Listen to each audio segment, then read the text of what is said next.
Hi, this is Nicole Duran here, and because I have a doctorate in music, I get interested in little questions like what is the difference between a psalm, which is something you find in the Bible, and a psalm setting.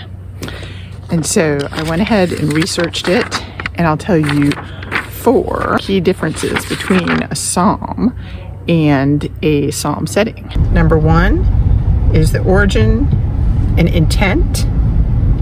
A biblical psalm is a liturgical poem, something God did and had preserved and is given to a community of people who worship Him, somewhat prophetic, where a psalm setting is a composed musical work by a specific composer in the Western tradition that was influenced by Christianity. And you see lots of examples of these even in modern times. Copland, Stravinsky, and Steve Reich.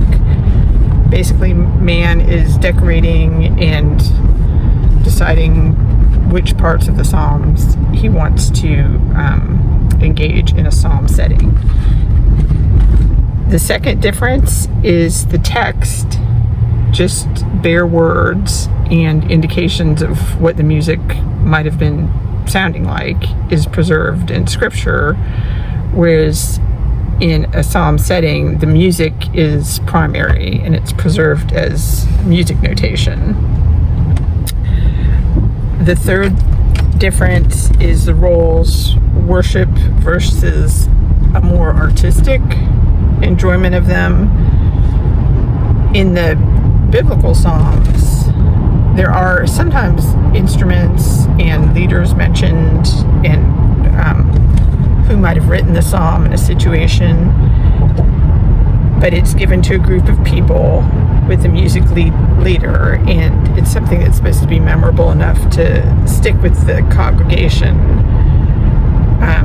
but it is a piece of Scripture again. But the classical psalm settings like Mendelssohn and Bruckner are more performative works that might be used outside of a worship service, like special music or a concert.